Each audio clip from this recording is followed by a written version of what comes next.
예수님의 사역과 기도라는 제목으로 말씀을 전하도록 하겠습니다. 예수님께서 네 명의 제자를 부르십니다. 갈릴리 해변에서 네 명의 제자를 부르시고 안식일이 되었을 때 가버나움 회당에 가서 하나님의 말씀을 가르치십니다. 여기서 회당이라고 하는 것은 유대인들 10명만 있으면 회당을 만들었어요. 회당을 만들어서 그곳에서 하나님의 말씀을 낭독하고 랍비들이라든지 바리새인, 서기관들과 같은 율법 교사들을 초청하여서 하나님의 말씀을 들었던 장소였습니다. 거기에는 상주하는 그런 말씀을 전하는 사람이 있지 않았고요. 랍비라든지 그런 율법 교사들을 회당장에 초청을 해가지고 말씀을 들을 수 있었는데, 그들이 주로 전했던 말씀은 그 유명한 랍비의 교훈들, 랍비가 해석했던 그 성경을 인용하여서 전하는 방식이었고, 또 다른 측면에서 보게 되면 장로들의 유전이라든지 장로들의 그 정통적인 해석 방법으로 유대인들에게 그 하나님의 말씀을 풀어서 설명해 주었다고 하는 것이죠.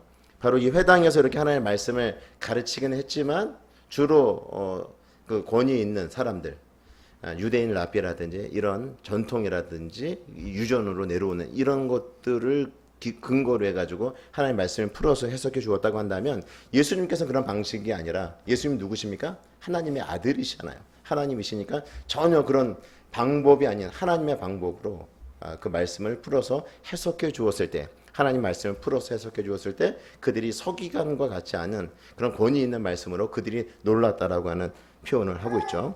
22절에 있는 말씀을 볼까요? 뭇 사람이 그의 교훈에 놀라니 이는 그가 가르치는 것이 권위 있는 자와 같고 서기관들과 같지 아니함이로라. 당연한 것이죠. 예수님이 누구십니까? 하나님의 아들이시기 때문에 그분이 전한 그 메시지는 아주 강력했으며, 또 하나님 나라에 대해서 아주 선명하게 예수님께서 그들에게 그려줬을 거예요. 그들의 마음에 새겨지는 그 생명의 말씀을 듣고 지금까지 그들이 들어보지 못했던 그런 권위 있는 말씀이다, 그들이 놀라면서 인정했다라고 하는 것이죠. 무엇보다 이들이 놀란 이유가 뭐냐면, 예수님이 나사렛 사람이었고 나사렛 목수의 아들이라고 하는 것을 알고 있었는데 어떻게 이 권위 있는 말씀이 그 예수님에게로부터 나오는가, 그들이 놀랄 수밖에 없었던 것이죠. 예수님께서 메시지를 전하고 난 이후에 그 회당 안에 누가 있었냐면 귀신 들린 사람이 있었죠. 귀신 들리는 사람이 있었는데 23절 말씀 볼까요? 마침 그들의 회당에 더러운 귀신 들린 사람이 있어 소리질러 이르되, 더러운 귀신 들린 사람이 회당 안에도 있었다고 하는 사실이죠. 예배 드리는 그 공간에도 더러운 귀신이 있다라고 하는 거예요. 우리 하나님이 안 계신 곳이 없죠. 우리 하나님은 어떤 분이세요? 무소부재하신 분이세요. 안 계신 곳이 없어요. 근데 이 사단도 마찬가지죠. 이 사단도 없을 법한 곳에도 사단이 있다는 거예요. 그래서 이 예배드리는 공간에 사단이 있을까요, 없을까요? 사단이 있죠. 사단이 영향력이 있어요. 그래서 우리가 기도할 때 어떻게 기도해요? 사단이 틈타지 못하도록 하여 주시옵소서, 이런 기도를 하잖아요. 우리가 어떤 망상에 빠질 수도 있고 하나님의 말씀을 듣다가 다른 생각도 가질 수가 있는 것이죠. 이렇게 사단도 아주 집요하게 우리가 예배드리는 공간까지도 침투하여서 우리가 하나님의 말씀을 듣지 못하도록 방해를 한다는 것이죠. 바로 이 회당 안에도 이 사단이 있었다고 하는 것이고 귀신 들린 자가 있었다고 하는 것이죠. 그럴 때 우리 예수님께서 어떻게 하십니까? 이 귀신 들린 자를 꾸짖어서 쫓아내시는 장면이 나타나고 있습니다. 25절에 있는 말씀 같이 우리 한 목소리를 읽도록 하겠습니다. 시작. 예수께서 꾸짖어 이르시되 잠잠하고 그 사람에게서 나오라 하시니. 26절 또 읽겠습니다. 더러운 귀신이 그 사람에게 격려를 일으키고 큰 소리를 지르며 나오는지라. 예수님께서 귀신을 꾸짖어서 그 사람에게서 나오라고 말씀하실 때 이 귀신이 어떻게 해요?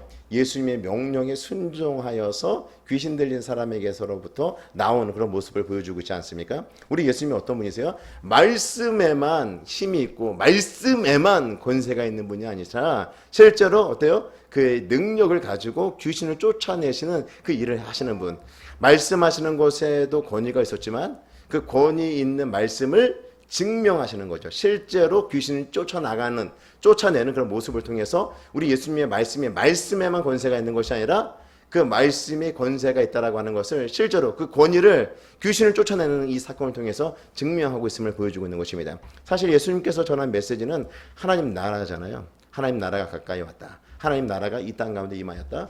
예수님을 통해서 시작된 하나님 나라가 이 땅 가운데 임했다라고 하는 그 생명의 말씀을 전하고, 예수님께서 귀신을 쫓았다라고 하는 것은 하나님 나라가 임하는 방식에 대해서 우리에게 알려주는 거예요. 하나님 나라가 이 땅에 임하게 됐을 때 나타나는 현상 중에 하나가 무엇인가 하면 귀신이 쫓겨나가는 거예요. 귀신이 더 이상 하나님의 백성들과 함께할 수 없는 거죠. 하나님께서 명하실 때 귀신이 쫓겨나가는 것이 하나님 나라가 임하는 방식이죠. 하나님 나라가 임했을 때 나타나는 현상이다 볼 수 있는 것이고, 하나님 나라가 임했을 때 나타나는 현상 중에 또 하나가 뭐냐면 질병이 떠나가는 거예요. 질병이 떠나가는 것. 그래서 예수님께서 가시적으로 보여주시는 거예요. 귀신이 쫓겨나가는 모습을 보여주시는 것이고, 그 다음에 질병이 고쳐지는 모습을 이제 다음 절에 보게 되면 귀신이 이제 질병이 고침받는 장면이 나타나고 있는데, 이렇게 귀신이 쫓겨나가고 질병이 고침받는 모습을 통하여서 하나님 나라가 이 땅 가운데 임하였음을 우리 예수님께서 보여주고 있는 것입니다. 그런데 이단들은 자칫 이것을 잘못 해석하는 경우가 있죠.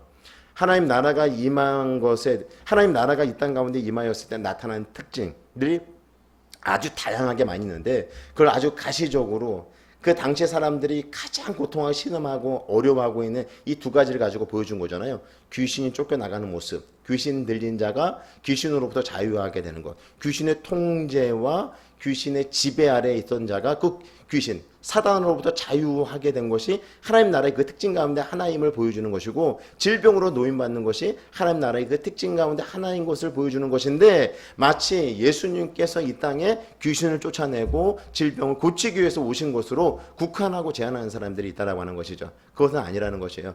예수님께서 그런 것들을 통해서 하나님 나라가 이 땅 가운데 임하였음을 보여주고 있는 것이에요. 그러니까 예수님께서 귀신을 쫓아내고 우리 예수님께서 질병을 고침으로 통해서 궁극적으로 보여주고 그 사람들에게 알게끔 하기를 원하는 것은 무엇인가 하면 하나님 나라가 임하였다는 거죠. 하나님 나라, 회개하고 믿고 들어갈 수 있는 하나님 나라가 임하였다라고 하는 것을 그들에게 보여주기 위해서 병도 고치시고 귀신도 쫓아내는 것인데, 사람들은 예수님을 어떤 목적으로 따르는 거예요? 병 고침 받고 싶어서 따르고, 그리고 또 예수님 쫓아다니고 뭐예요? 귀신으로부터 자유롭기 위해서 예수님을 쫓아다니고, 또 오늘날로 얘기하면 성공하고 출세하기 위해서 예수님을 쫓아다니는 것과 똑같은 거예요. 예수님께서 오병이어의 기적을 베푸셨을 때 많은 사람들이 예수님을 쫓고자 하지 않았습니까? 예수님을 인간 삼으려고 하지 않았습니까? 예수님께서는 그렇게 생명의 떡임을, 예수님께서 다시는 우리가 목마르지도 또 배고프지도 않는 그런 영원한 생명을 공급하시는, 생명의 영적으로 우리에게 풍족한 그 생명을 공급하시는 분이심을 알도록 하기 위해서 오병이어의 기적을 베풀어 주셨는데, 사람들의 관심은 무엇이에요? 그 떡에 관심이 있는 거죠. 사람들의 관심은 뭐예요? 귀신 쫓는 것에 관심이 있고, 사람들의 관심은요, 병 고치는 것에 관심이 있는 것이에요. 우리 예수님께서는 그와 같은 일들을 행하심으로 하나님 나라가 임하였다. 그 나라는 예수님을 믿음으로 통해서 들어갈 수 있다라고 하는 것, 예수님이 하나님으로부터 온 자이고 예수님을 믿음으로 통해서 그 나라의 백성이 될 수 있다라고 하는 것을 알려주고 있는데, 사람들의 관심은 전혀 다른 것에 있는 것이죠. 예수님께서 하나님 나라에 대해서 선포를 하시고 귀신을 쫓아내므로 통해서 권위에 있는 하나님의 말씀, 그것을 예수님께서 실제로 귀신을 쫓아내고 병을 고치는 사건을 통해서 예수님의 말씀이 권위 있는 말씀이라고 하는 것을 증명하셨다고 하는 사실이죠.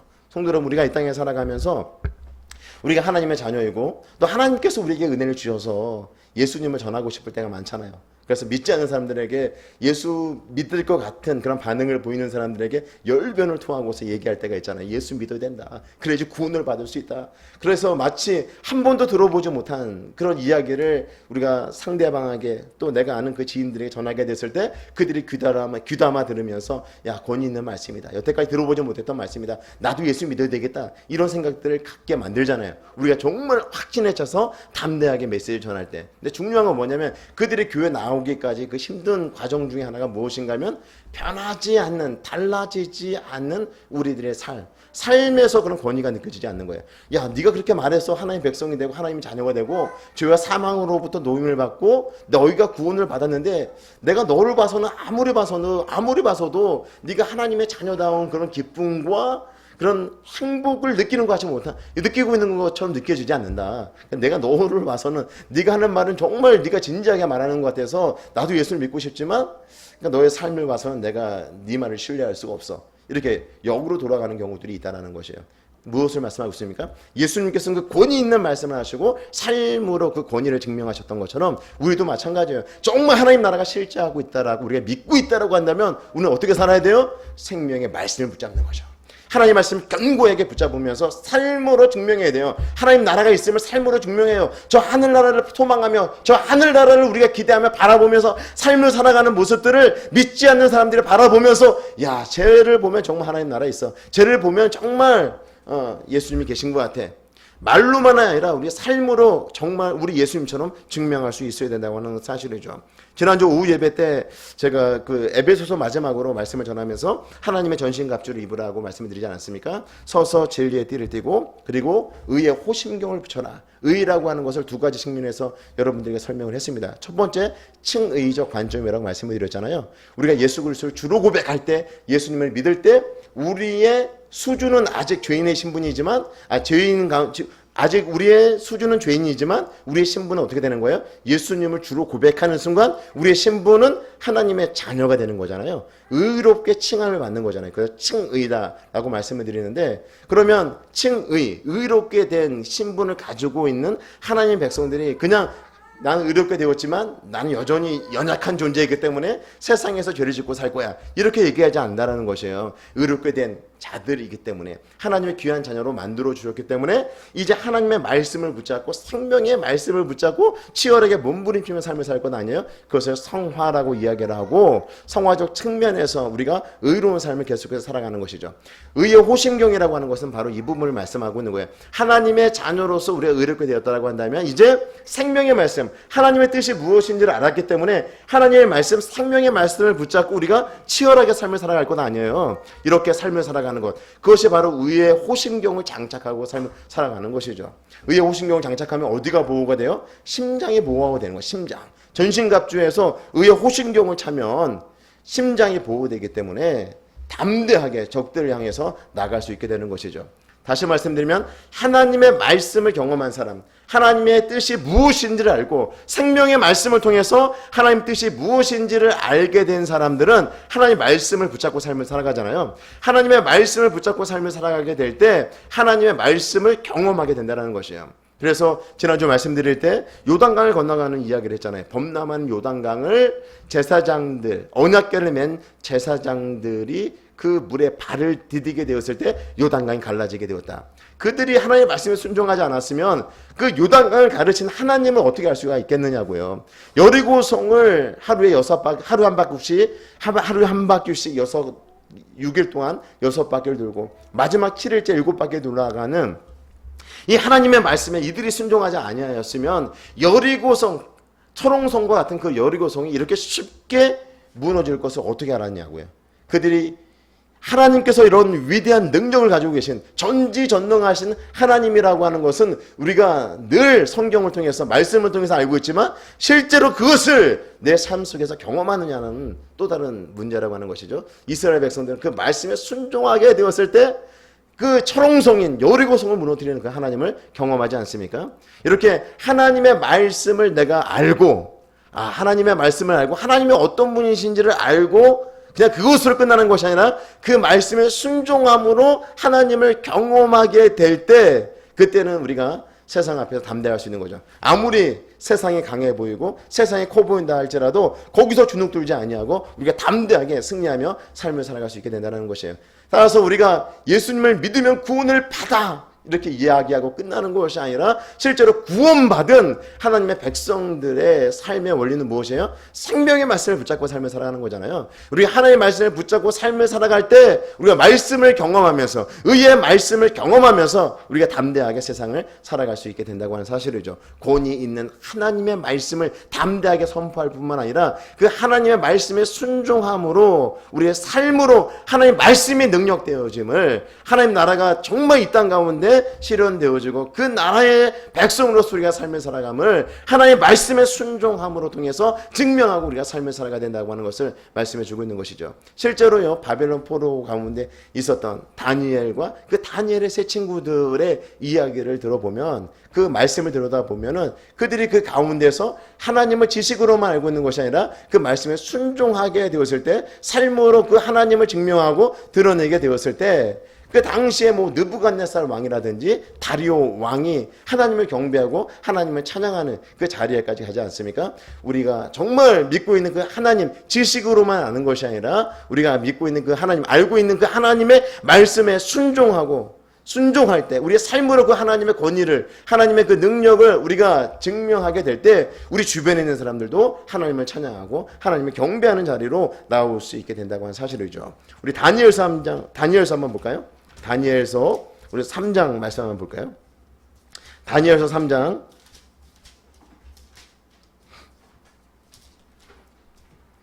28절부터 30절까지 말씀 제가 읽어드릴게요. 느부갓네살이 말하여 이르되 사드락과 메삭과 아벳느고의 하나님을 찬송할지로다.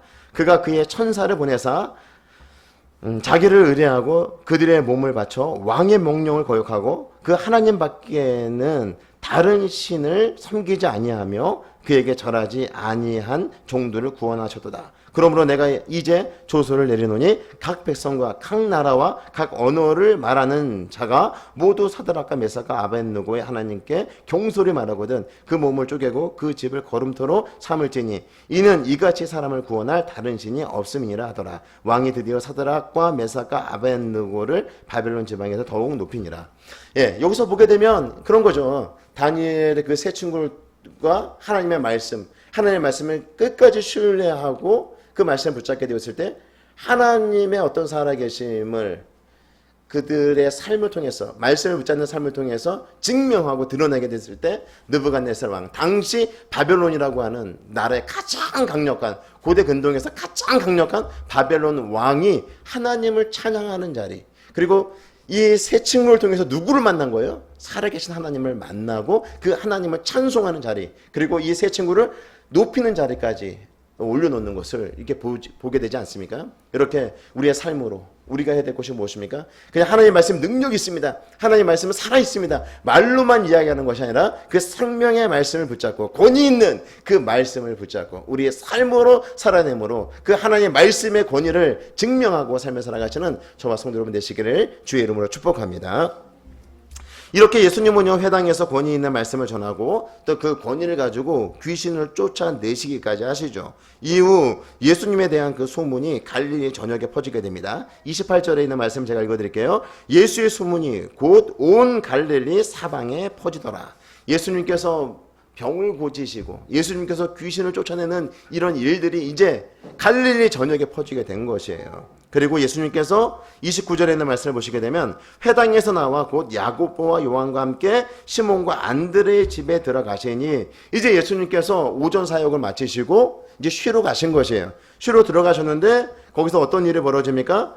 시몬의 장모라고 하는 것은 베드로의 장모를 말하고 있습니다. 이 베드로의 장모가 열병으로 누워있는지라 사람들이 곧 그 여자에 대하여 예수께 여짜온데 지금 이 여자가 베드로의 장모가 지금 열병에 걸려 있습니다. 예수님은요 오전 사역을 마치고 지금 쉬시러 오셨는데 지금 베드로의 장모는 지금 어떤 상태에 있어요? 열병에 걸려서 지금 사경을 헤매고 있는 것이에요. 그리고 그 사실을 지금 누구에게 알리냐면 예수님에게 알린 것이에요. 그럴 때 예수님께서 즉각 어떻게 반응하십니까? 나가서 그 손을 잡아 일으키시니 열병이 떠나고 여자가 그들에게 수종드니라. 열병이 떠났어요. 예수님께서 손을 잡아 일으키시는 순간 열병이 떠나고 그리고 나서 이 여자의 몸이 건강케 되어서 예수님을 수종케 되는 그런 상태까지 회복되었을 말씀해주고 있어요.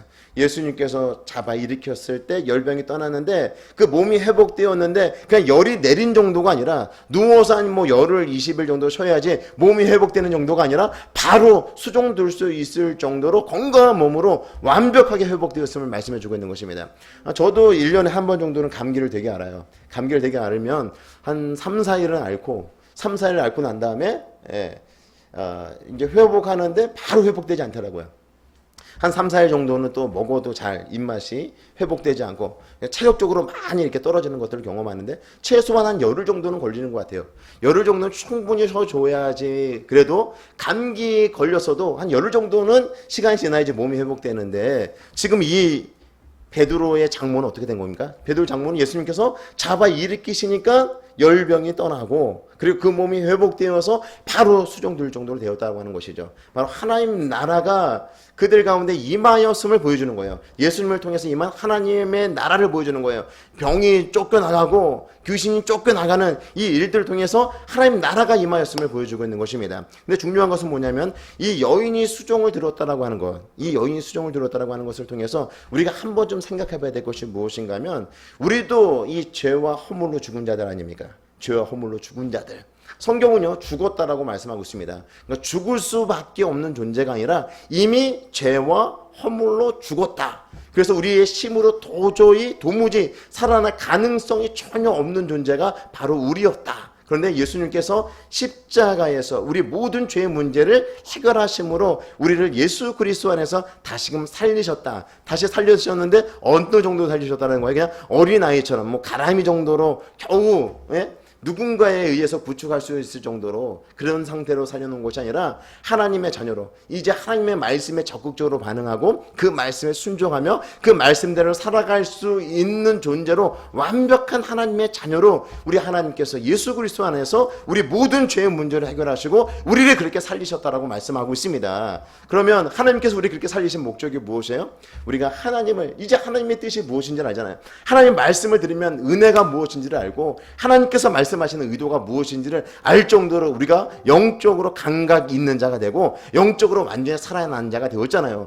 하나님과의 그런 관계가 회복되어지고 하나님의 뜻이 무엇인지를 알고 하나님의 말씀에 순종할 줄도 알고 하나님께서 주시는 은혜를 받아 누리고 감격할 줄도 아는 그런 존재로 우리가 하나님께서 우리를 그렇게 만들어 주셨다고 한다면 우리가 어떤 삶을 살아요? 우리가 감사함으로 전심으로 하나님을 예배하는 거죠. 이 여인이 열병이 떠나고 우리 예수님을 수종들듯이 건강이 회복되어서 수종들듯이 우리가 허물과 죄로 죽었던 자들인데 우리 예수님께서 그 모든 죄의 문제를 해결해 주셔서 하나님의 귀한 자녀가 되도록 만들어 주셨다고 한다면 그래서 우리가 하나님을 어떻게 섬겨야 될지를 아는 존재가 되었다고 한다면 영과 진리로 예배드리는 것이 무엇인지를 아는 그런 자들이 되었다고 한다면 우리가 어떻게 예배를 드려야 돼요? 전심으로 예배드려야 되죠. 하나님께서 기뻐하시는 예배를 드려야 되고 늘 감사하는 마음을 가지고 우리가 신앙생활을 해야 되지 않겠습니까? 찬양을 부르자도 전심으로 찬양하고 우리가 하나님과 소통할 수 있는 기도의 특권을 받은 하나님의 자녀라고 한다면 이 특권들을 마음껏 우리 삶 속에서 발휘하면서 우리가 삶을 살아가야 되는 것 이것이 예수님께서 우리를 살리신 목적인데 목적에 부합한 그런 삶을 살아가는 것이 아니겠습니까? 또한 이 땅에 죽어가는 영혼들이 얼마나 많아요. 허물과 죄로 죽은 영혼들이 얼마나 많아요. 그들을 주님께로 인도하여서 그들에게도 영원한 생명을 얻도록 만드는 이 일들을 우리가 감당해야 되는데 하나님께서 우리를 살리신 목적이 그렇다는 것이에요. 하나님을 전심으로 예배하고 찬양하며 하나님을 사랑하고 내 주변에 죽어가는 그 죽어있는 영혼들을 다시금 살리는 그 일들을 하도록 하기 위해서 하나님께서 나를 먼저 하나님의 귀한 자녀로 부르셨다라고 하는 사실이죠. 열병이 떠난 그 여인이 예수님과 함께하고 있었던 자들을 수종들었던 것처럼 허물과 죄로 죽었던 우리 예수님께서 다시금 살리셨다고 한다면 하나님을 기쁘게 해드리며 이 땅에 죽어있는 그 영혼들을 살리는 일에 힘을 쓸 수 있는 저와 성도들 모두가 되시기를 주의 이름으로 축복합니다.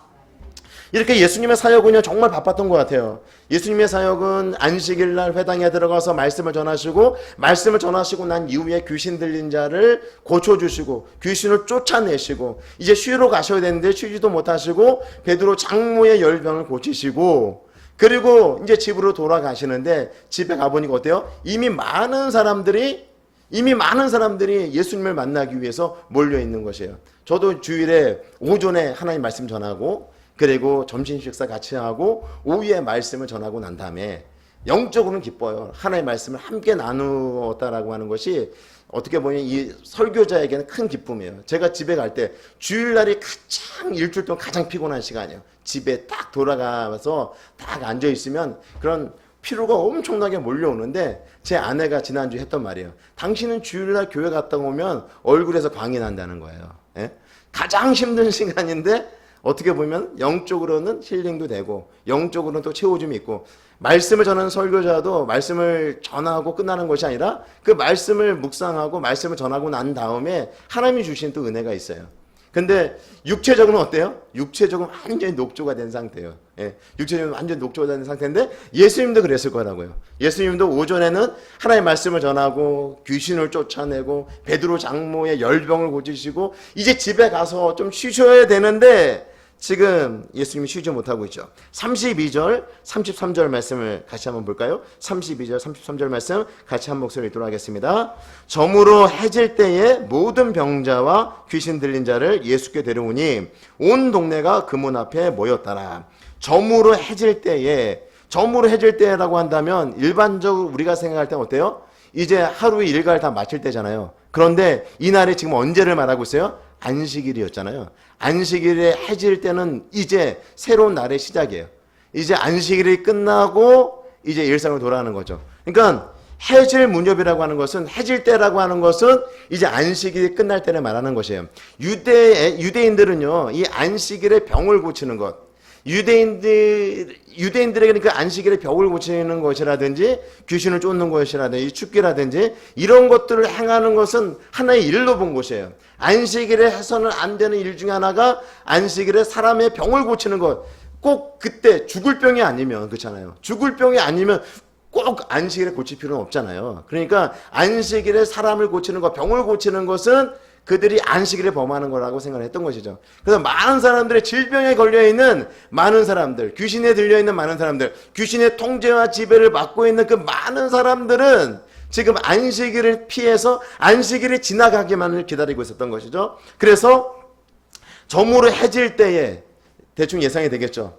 갈릴리에 있는 많은 사람들이 예수님에 대한 그 소문을 듣고 예수님께로 가려고 하는데 그날이 지금 무슨 날이에요? 안식일이죠. 이동할 수 없는 거예요. 이동할 수 없는데 이제 해질 무렵이 되니까 이제 안식일이 끝나가는 거죠. 안식일이 끝나갈 때쯤 돼서 예수님은요, 사역 전체를 이제 마치고 쉬셔야 되는데 사람들은 그 안식일이 끝나기만 기다렸다가 이제 해질 무렵이 됐을 때 예수님께로 온 것이죠. 그래서 성경은 어떻게 표현하고 있냐면은 해질 때 모든 병자와 귀신 들린 자를 예수께 데려오니, 모든 병자와 귀신 들린 자들이 다 지금 누구에게 왔다라는 거예요? 예수님께 왔다라는 거예요. 지금까지 오전부터 저녁 때까지 사역도 굉장히 헤비했었는데 귀신을 쫓아내고 질병도 고쳐내는 이 일들을 하고 하나님의 말씀을 또 그들에게 전하는 이 귀한 사역들을 예수님께서 하시고 이제 쉬셔야 되는데 그 엄청나게 많은 사람들이 질병에 걸린 자들과 귀신 들린 자들이 예수님께로 왔다라는 것이에요. 33절에 보면 온 동네가 그 문 앞에 모였더라. 이렇게 모였을 때 예수님께서 어떻게 하십니까? 예수님께서 나 정말 피곤하다. 오늘은 정말 너희들을 상대해 줄 수 없어. 오늘은 돌아가고 내일 오렴. 예수님께서 그렇게 말씀하지 아니하시고 34절에 보면 예수께서 각종 병이든 많은 사람을 고치시며 많은 귀신을 내쫓으시되, 예수님께서 그 온 사람들을 마다하지 않으세요. 많은 사람들을 고치시고 많은 귀신들을 내쫓으시면서 예수님께서 이 사역들을 감당하는 모습을 보여주고 있는 것입니다. 우리 예수님은 어떤 분이십니까? 여러분들이 알고 있는, 성경을 통해서 알고 있는 우리 예수님은 어떤 분이십니까? 예수님에게로 오는 사람, 우리 주님은 막지 않으세요. 그리고 오는 사람은 다 만나주세요. 만나주시고 그냥 우리 예수님께서 고쳐주시기도 하지만 때 오랜 그런 병 가운데 있었던 사람들에게는 언제부터 네가 그렇게 아팠었니?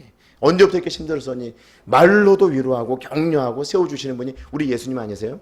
예수님께서 이 많은 사람, 본인의 몸은 지쳐있고 힘들어 있는 상황 가운데 있었지만 예수님께로 오는 그 사람들을 마다하지 않냐고 그 사람들 일일이 한 사람 한 사람의 문제들을 다 해결해 주었다고 하는 사실이죠. 밤늦도록 이 일들이 계속해서 진행됐을 거예요. 그 엄청나게 많은 사람들 다 만나주시고 그들의 문제를 해결해 주시고 그들의 문제를 해결해 주실 뿐만 아니라 질병도 고쳐주시고 귀신도 내쫓는 그 일들을 하시면서 예수님께 다 만나주셨을 거라고요.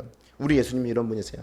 여러분 어떻게 생각하십니까? 성경에 있는 이 사람들만 우리 예수님이 만나주셨다라고, 그리고 만나주신다라고 생각하십니까? 예수님을 만나는 사람은 왠지 특별한 사람이라고 생각하십니까? 아니에요. 예수님께로 나가면, 여기서 보게 되면 사람들의 이름이 언급되지 않아요. 모든 병자와 귀신 들린 자들 이렇게 표현하고 있어요. 예수님께로 나온 자들은 예외 없이 우리 예수님께서 만나주시고 우리 예수님께서 그들의 문제를 해결해 주셨다라고 하는 것을 말씀해 주고 있습니다. 성도 여러분, 특별한 사람을 만나주고 특별한 사람의 문제만 해결해 주시는 것이 아니라 주님께로 나아가는 사람들은 다 이렇게 우리 주님께서 만나주시고 문제를 해결해 주신다라고 하는 사실이죠. 우리에게 좋은 곳을 주시는 그 주님, 오늘 금요기도에 나오는데 그 좋은 곳 주시는 그 주님께 간절히 기도를 하시고 우리 주님께 더 가까이 나아감을 통해서 우리 문제에 관심을 가지시고 우리 문제를 해결해 주시는 그 주님을 만나는 귀한 금요기도의 시간 될 수 있기를 주의 이름으로 축복합니다.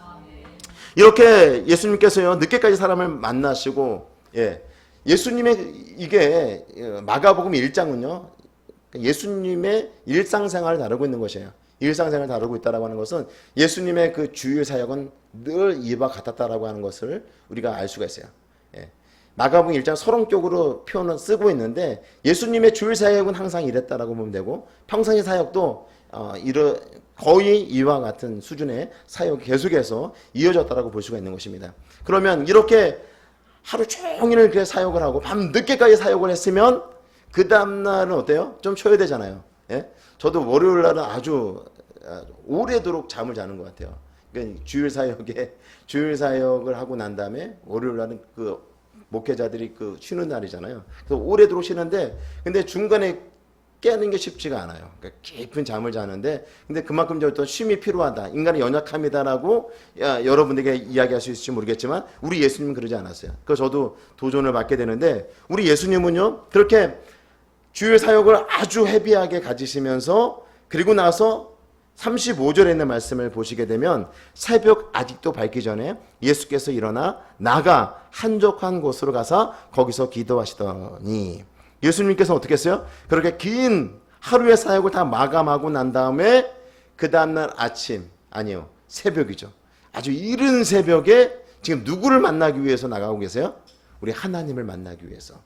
사람을 만나기보다 사람을 만나기 전에 우리 하나님을 만나고 있는 것이죠.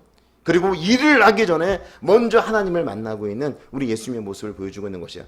피곤하고 지친 모습을 가지고 피곤하고 지친 모습이 역력했을 거예요. 예수님에게는. 그런데도 불구하고 그 새벽 시간에 우리 주님을 만나기 위해서 나가고 있는 우리 예수님의 모습을 보여주고 있는 것입니다. 시간을 할애하고 있는 것이에요. 24시간이라고 하는 그 시간이 있지 않습니까? 우리에게. 거기서 내가 바빠서 기도 못할 때도 있고 또 내가 피곤해서 기도 못할 때도 있고 이게 아니라 예수님에게는 하루 24시간 시간 속에서 기도의 시간을 할당을 한 거예요. 기도의 시간을 만들어서 그 시간에 꼭 우리 주님, 우리 하나님을 만나는 시간을 우리 예수님께서는 가지셨다라고 하는 것을 말씀해 주고 있습니다. 시간을 할당하고 있습니까? 물론 우리가 무시로 기도할 수 있는 것입니다. 일을 하면서도 기도할 수 있고 또 우리가 쉬면서도 기도할 수도 있고요. 버스 안에서도 기도할 수 있고 운전을 하면서도 기도할 수 있지만 우리 예수님께서 기도하셨던 이 모습은요. 시간을 할당한 거예요. 시간을 할애해서 하나님과 만나는 시간을 갖고 있는 모습을 보여주는 것입니다. 우리 제공교 모든 성도 여러분들도 이렇게 시간을 정해놓고 하나님과 깊이 있는 교제를 나누시기를 주의 이름으로 축복합니다. 그리고 예수님께서 일어나 나가 어디로 가셨어요? 한적한 곳으로 가사 한적한 곳으로 가셨다는 거예요. 한적한 곳이라고 하는 것. 이 새벽 미명에 한적한 곳으로 가셔서 기도하셨다라고 하는 것은 잡음을 없애는 거죠. 사람들이 없는 곳으로 간 거예요. 우리 하나님과 독대할 수 있는 곳으로 간 것이고요. 하나님과 깊이 교제를 나눌 수 있는 그 장소를 우리 예수님께서 택하셔서 지금 가셨다라고 하는 것을 말씀해 주고 있는 것입니다.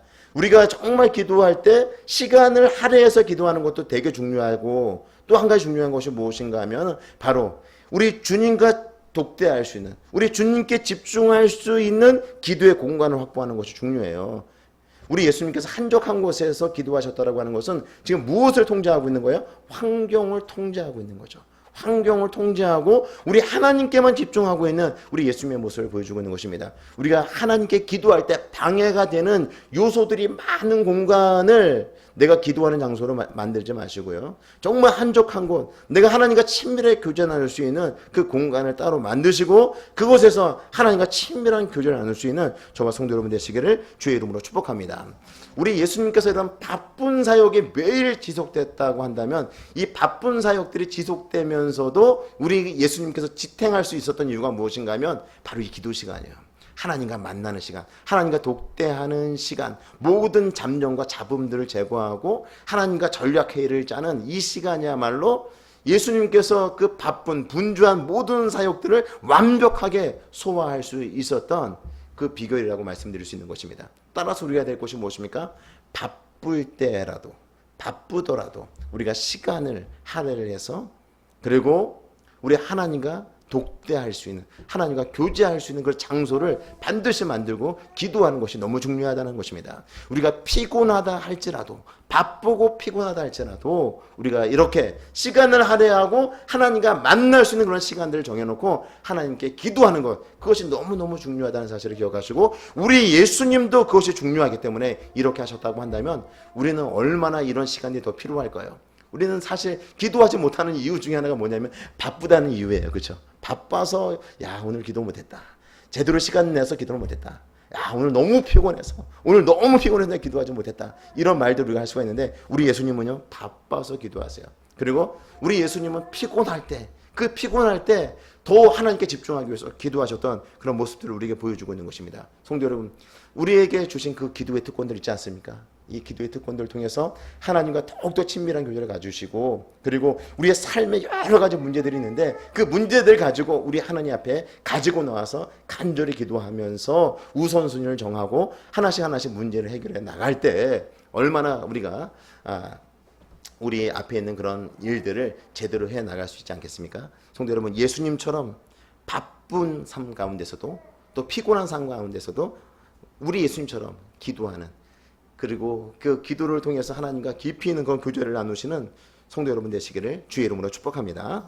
이제 말씀을 마무리하도록 하겠습니다. 하나님 말씀대로 우리가 순종하고 말씀의 능력과 권위를 삶으로 증명하며 삶을 사시기를 주의 이름으로 축복합니다. 죄 가운데서 우리를 살려주신 주의 은혜를 늘 우리가 기억하면서 하나님께 전심으로 감사하는 예배를 드리고 우리 주변에 있는 영혼들을 주님께로 인도하는 삶을 살아가시는 저 성도 여러분 되시기를 주의 이름으로 축복합니다. 언제든지 주님께 나가기만 하면 우리 주님께서 우리를 받아주지 않습니까? 외면하지 않으세요.